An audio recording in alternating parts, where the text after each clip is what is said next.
کہاں جاؤں؟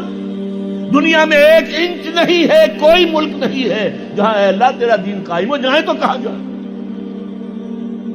دیکھیے ہماری بندگی جزوی ہے، نمازیں ہم پڑھ رہے ہیں، روزے ہم رکھ رہے ہیں، مسجدیں عالی شان بنائی ہیں، مدرسے بھی بہت بڑے بڑے بن گئے ہیں، واقعتاً اس میں کوئی شک نہیں، لیکن سوال یہ ہے کہ اوپر جو چھت ہے وہ تو کافرانہ ہے، قانون تو اللہ کا نہیں ہے، کتاب و سنت کے احکام تو نافذ نہیں ہے۔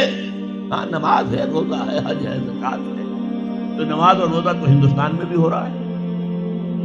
تو چند ایک مسجدیں ہیں جنہیں وہ تاریخی اعتبار سے کہتے ہیں کہ یہ ہمارے مندر ہوتے تھے جنہیں مسجد بنایا گیا، ورنہ وہاں پر ہزاروں لاکھوں مسجدیں ہیں، آباد ہیں، لوگ نمازیں پڑھتے ہیں، کوئی روکتا ہے انہیں؟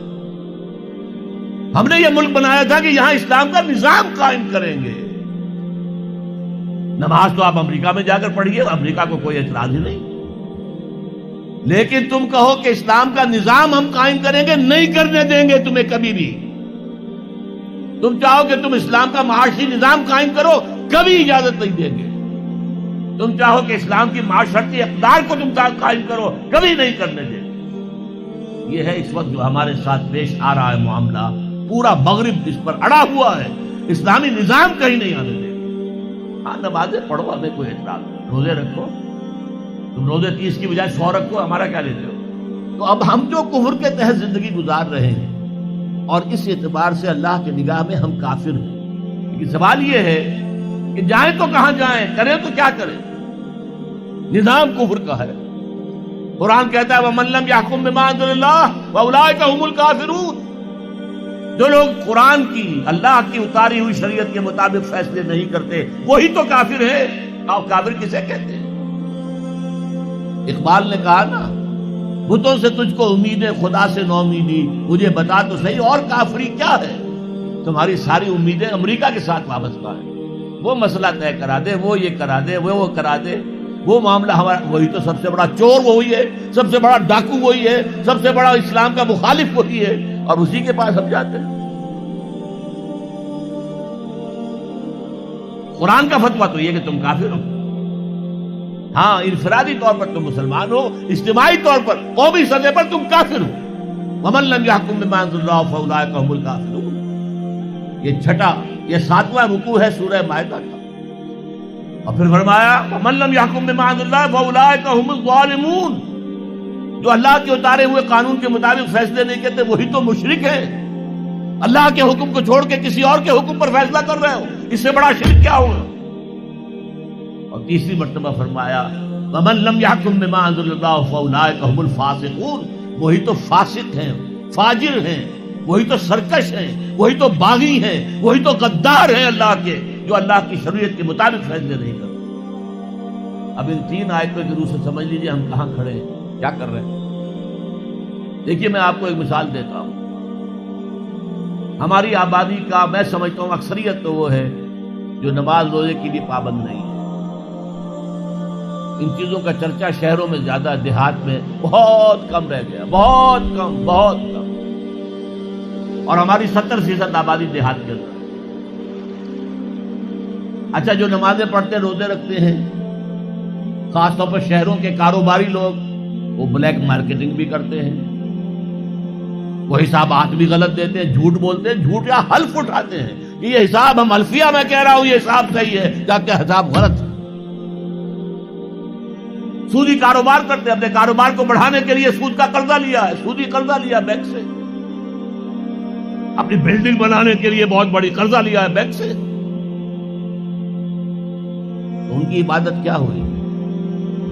وہ اس آیت کے ذیل میں آ گئے کہ نہیں؟ افتؤمنون ببعض الکتاب وتکفرون ببعض فما جزاء من يفعل ذلك منكم الا خزي في الحياة الدنيا ويوم القيامة يردون الى اشد العذاب وما الله بغافل عما تعملون۔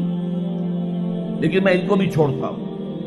فرض کیجئے ایک شخص ہے، نماز پڑھتا ہے پوری 5 وقتہ مسجد میں، رمضان کے روزے رکھتا ہے، اور بھی اللہ توفیق دیتا ہے، ایام 20 کے روزے رکھ لیتا ہے، یا ہفتے میں 2 روزے رکھتا ہے، سوموار کے اور جمعرات کے وغیرہ، زکوٰۃ دیتا ہے، کاروبار بھی سارے حلال کر رہا ہے، حرام نہیں کر رہا، سود میں بھی براہ راست ملوث نہیں ہے، نہ پیسہ سود پہ اوپر بینک میں رکھ کر سود کھایا، نہ سود پر قرضہ لے کر کوئی اپنا کاروبار بڑھایا، نہ کوئی اپنا کارخانہ لگایا، نہ کوئی اپنے بلڈنگ اونچی بنائی۔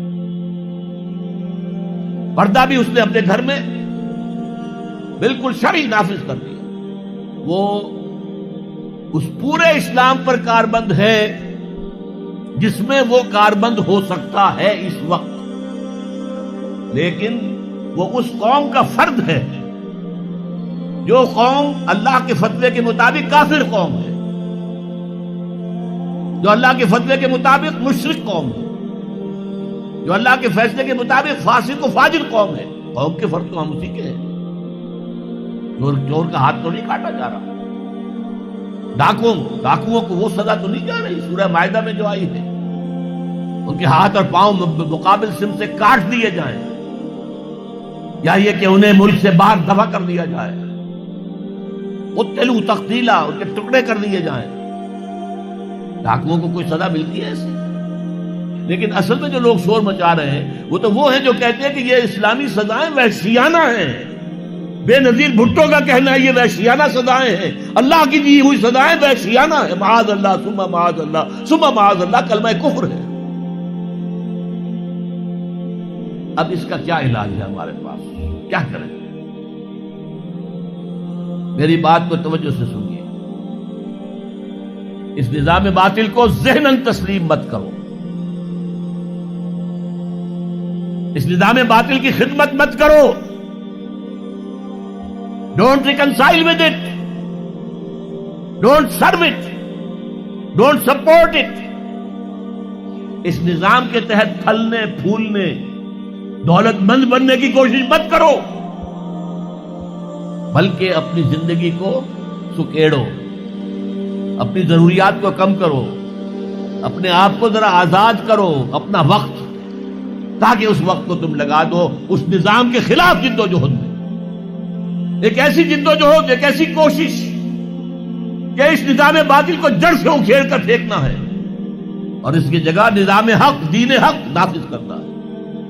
یہ جدوجہد اگر کرو گے، تن من دھن لگاؤ گے، تو یہ کفارہ ہو جائے گا کہ تم کافرانہ ملک میں رہ رہے تھے، جس کا نظام کافرانہ تھا۔ تم چاہے اپنے آپ کو مسلمان سمجھتے تھے، لیکن نظام کافرانہ تھا جس کے تحت تم زندگی گزار رہے تھے۔ ہاں، اگر یہ کرو، اے اللہ میں نے اس نظام کو ذہناً تسلیم نہیں کیا، اے اللہ میں نے اس کی خدمت نہیں کی، میں نے اسے سپورٹ نہیں کیا، اے اللہ میں نے اس کے درمیان اس کے نیچے رہتے ہوئے عیش کرنے کی کوشش نہیں کی، اے اللہ بلکہ میں نے کم سے کم اپنی ضروریات کر کے وقت نکالا اور اس کے خلاف جدوجہد کی،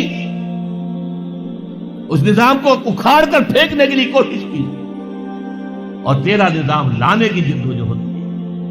لا نہیں سکے تو اے اللہ ہم کیا کریں؟ ہمارے اختیار میں تو نہیں ہے، وہ آئے گا تو اسی وقت جب تیری مرضی ہوگی، تیرا منشا ہوگا، لیکن ہم نے اپنی زندگی لگا دی۔